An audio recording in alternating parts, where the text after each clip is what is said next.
Anchor Shivajyothi మొన్న చేసినటువంటి video ఆ తర్వాత అది వైరల్ అవ్వడంతో చాలామంది ఆగ్రహం, ఆ తర్వాత ఆమె క్షమాపణ చెప్పడం, ఆ పైన ఆమెకి సంబంధించినటువంటి ఎంట్రన్స్కి తిరుమల తిరుపతి దేవస్థానం చెక్ పెట్టింది అన్నటువంటి వార్తల మీద నేను నిన్ననే ప్రస్తావించాను. అది తప్పు,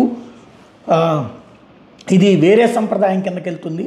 ఆవిడ భక్తురాలు, గుడికి వెళ్ళింది, కొంత జోకులు వేసుకోవడం తప్పు, అది ప్రసాదానికి సంబంధించి, దానికి ఆవిడ క్షమాపణ చెప్పింది. కానీ ఇట్లాగా దర్శనానికి బాయ్కాట్ దర్శనానికి బ్లాక్ చేసే అధికారం ఎవరికీ లేదు అన్నటువంటి విషయాన్ని నేను స్పష్టంగా చెప్పాను.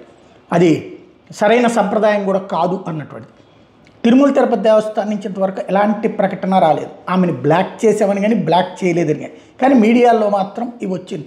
దాన్ని నేను ప్రస్తావించుకునేటప్పుడే చాలా నిర్మోహమాటంగా చెప్పాను. అది మాత్రం కరెక్ట్ అయినటువంటి పద్ధతి కాదు, ఆమెను కనుక బ్లాక్ చేసి ఉంటే మాత్రం కరెక్ట్ అయిన పద్ధతి కాదు, అది చేయకూడదు అన్నటువంటిది. ప్రస్తుతానికైతే తాజాగా అందుతున్న సమాచారం అట్లాంటిది ఏమీ లేదు. అంటే ఆధార్లో బ్లాక్ చేయడం అంటే ఆధార్ని బ్లాక్ చేయడం ఎవరి చేతిలోనూ ఉండదు. అసలు అందులో ఆమె చాలా తను గర్భవతి కావాలన్నటువంటి కోరిక, ఆ బాధలో ఆమెకి ఇప్పుడు గర్భవతి కావడంతో 3వ నెల గర్భవతిగా వచ్చింది. ఆ సందర్భంగా మాట్లాడింది తప్పని ఆమె గ్రహించింది. ప్రసాదం విషయంలో చేసింది జోకు, కానీ దేవుణ్ణి ఎలాంటి దుర్మార్గంగా మాట్లాడలేదు. ప్రసాదం విషయంలో కూడా ఆ భర్త అన్నటువంటి దాని సందర్భంలో ఆమె నవ్వటం అదే వివాదం అయింది. బ్లాక్ ఏం చేయలేదు అంటున్నారు. బ్లాక్ చేయకపోతే చాలా మంచి పని, చేస్తే మాత్రం వెంటనే అది విత్డ్రా చేసుకోవడం కరెక్ట్.